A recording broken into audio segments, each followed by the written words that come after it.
Stealth boy. Sneak. I think I remember where I went. The only problem with that scouting thing is you have to also remember what you're doing. You guys know how good my memory is.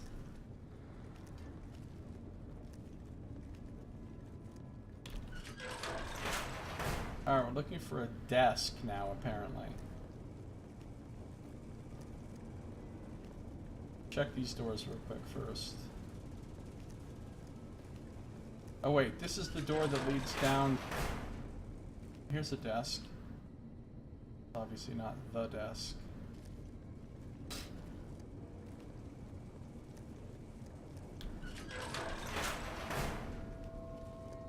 Oh wait, that leads down to the locked door.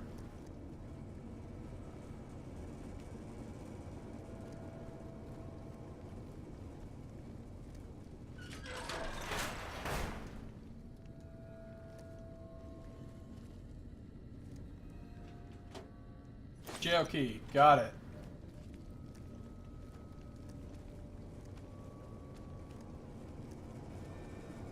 I see you, but you don't see me.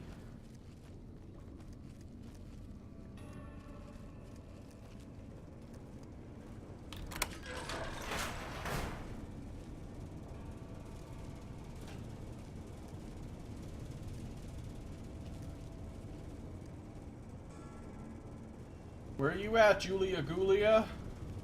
What movie's that from?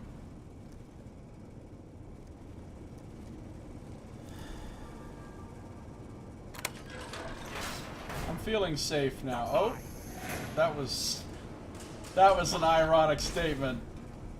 That's worthy of a clip. I'm feeling safe now. Immediately gets attacked.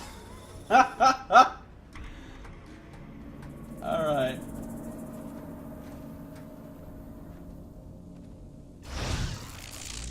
Fuck it.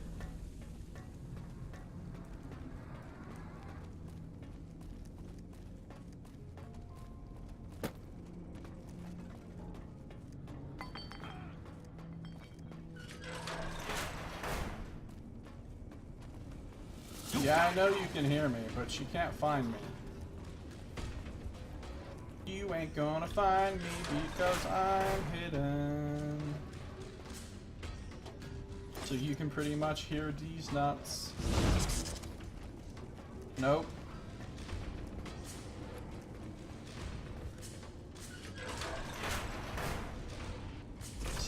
Hey, oh, I was just about to say, see?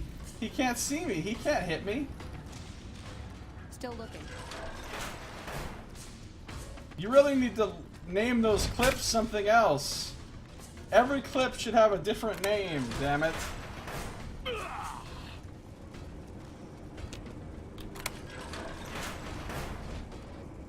Now I'm just scouting out the situation again. Because obviously this has gone completely off the fucking rails. Oh, she is dead. Got my eyes peeled. Alright, alright. Last time this time. This time we're gonna do it for realsies. Did you just say for realsies? Yes, I did.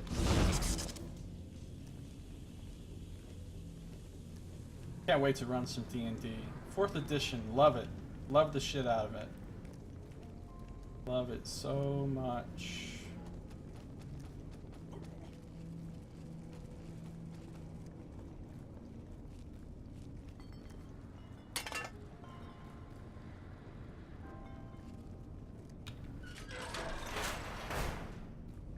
Oh, I didn't notice because I can't see the full title on my screen on the chat because it cuts it off.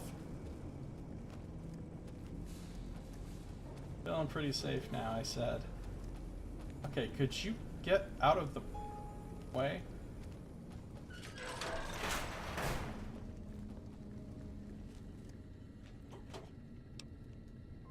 Who would even think to do it this way, though? Like, who honestly, at this point, if they never played this game before or read anything about it online, who honestly at this point would think, I should not kill any of these Nightkin because Nightkin are clearly our friends, so I should use stealth boys to sneak through this whole place instead.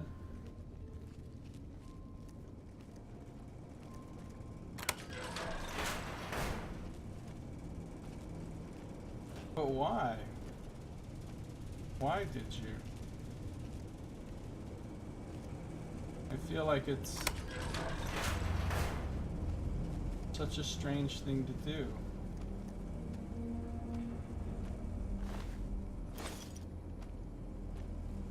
To strip the last bit of dignity from her as I stole her robe. Like pulling a tablecloth out from under a stacked pyramid of champagne glasses. I think I'm gonna have to use another stealth boy to get back. I'm not happy about using all these stealth boys.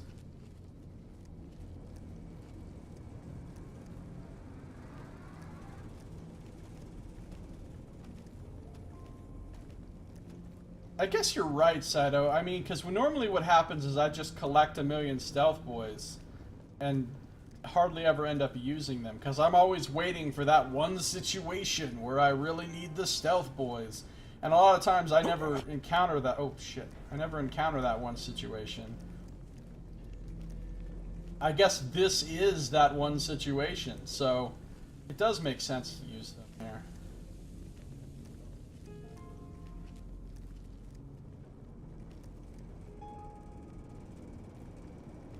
Did you find my friend?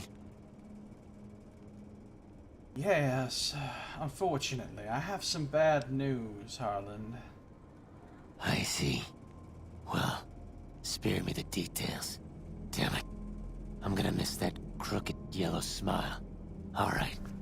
You did your part, so I'll do mine. Look around up here if you want. I'm gonna make a break for topside. Goodbye, Harlan. Good luck. I do have her robe here if you want it. Oh, I need to actually find... I don't think I can just go back to Jim Bob now and be like, yo,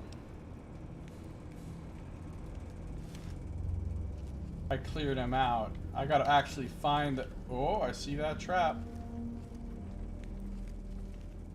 You can fool me with your little traps. Oh! I almost had one of those ironic situations where I said, don't think you can fool... Okay. Where I said, don't think you can fool me with your trap, and then I almost tripped that tripwire. And yes, I did just technically trip the tripwire, but I did it on purpose, so...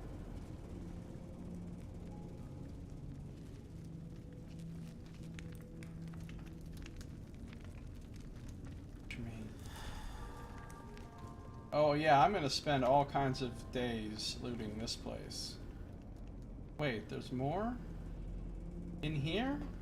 No, there can't be. Harlan was just in here and they were all like, we can't possibly. We can't possibly.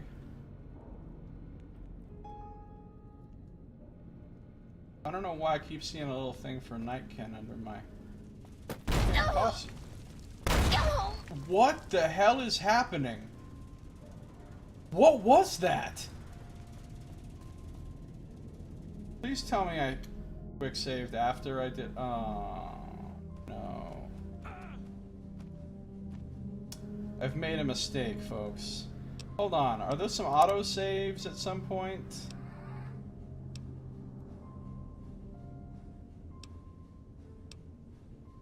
No. Okay, it looks like we're doing this part again.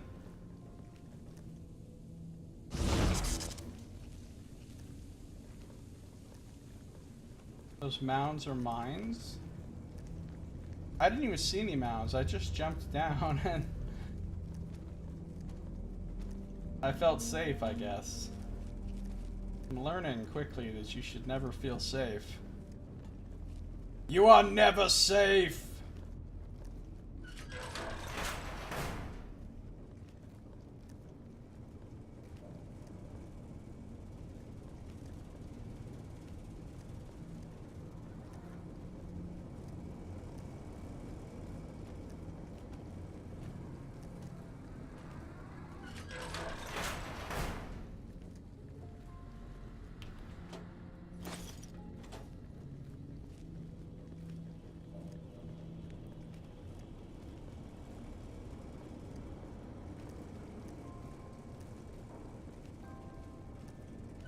I think I opened the wrong one. Yeah, why do I always do that?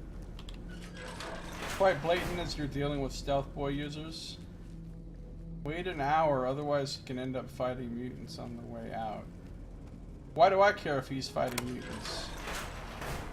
I didn't kill those mutants.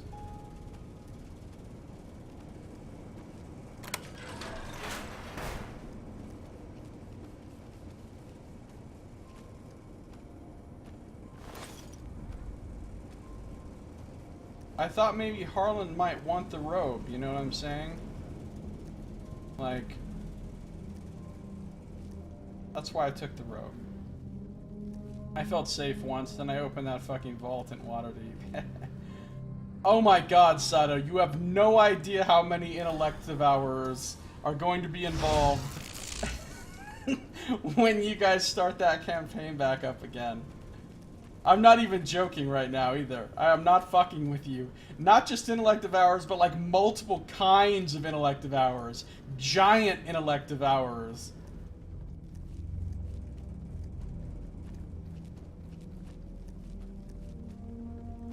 And they're gonna be the least scary thing that you have to deal with.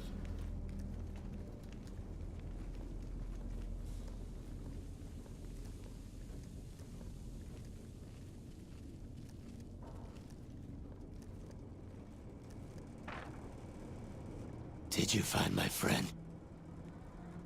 Yes, unfortunately. Alright. What do you mean rest for an hour?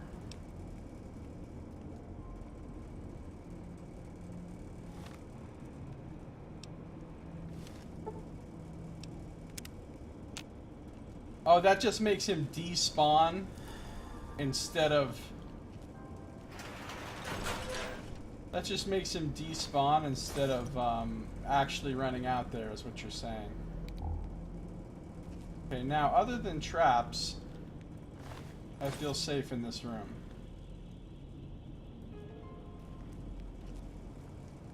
I am going to loot it up in here because at this point I feel like there's no reason not to. I'm not ticking down the timer on a stealth boy. I believe there's no enemies in this room. I closed the door. Oh! That is a mine. Not high enough explosives. Okay. Man, I need to watch out for those. Those are actually really hard to see.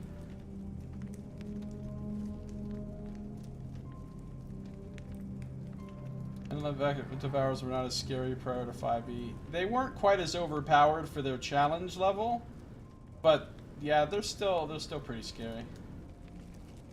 Especially the bigger ones.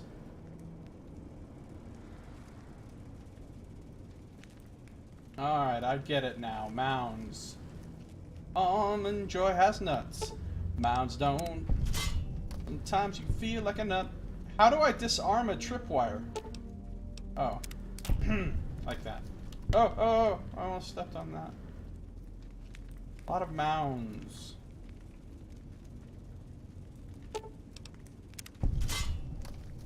Wait, I get XP for disarming bear traps?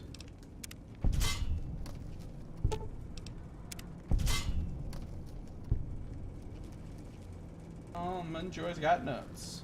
Mounds don't. I see the mounds.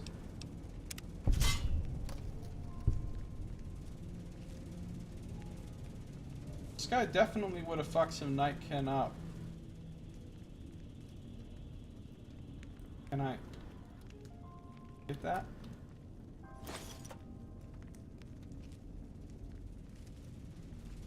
With all these traps.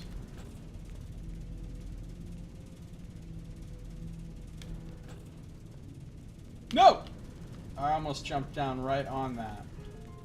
Just like I did before. Now can I just... Hey! I can. Jumping gives you the power. It's all about that jumping.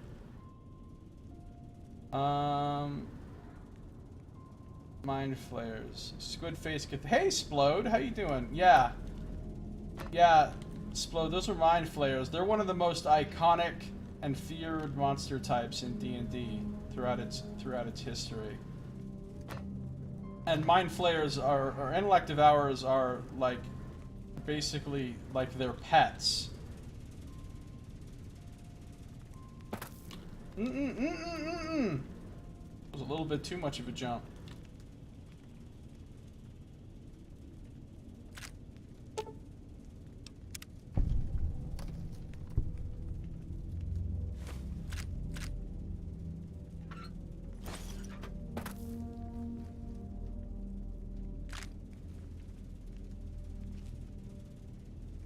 All right.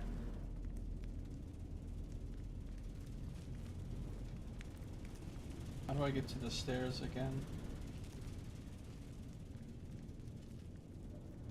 Wait, seriously, how do I get to the stairs again? Do I have to go through the door?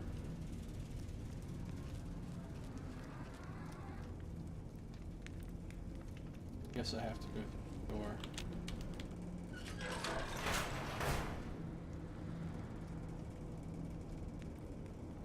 Their brains turned into horrible fucking monsters.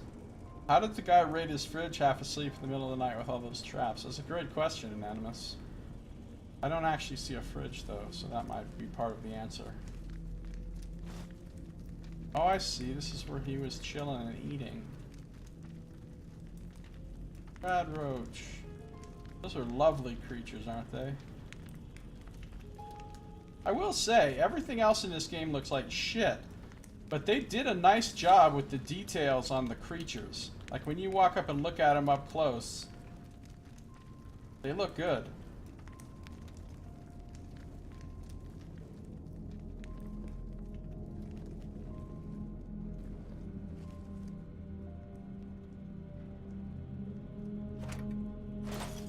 I mean, it's too bad the creators of all Bethesda engine games have apparently never seen a human face in their lives, but, you know.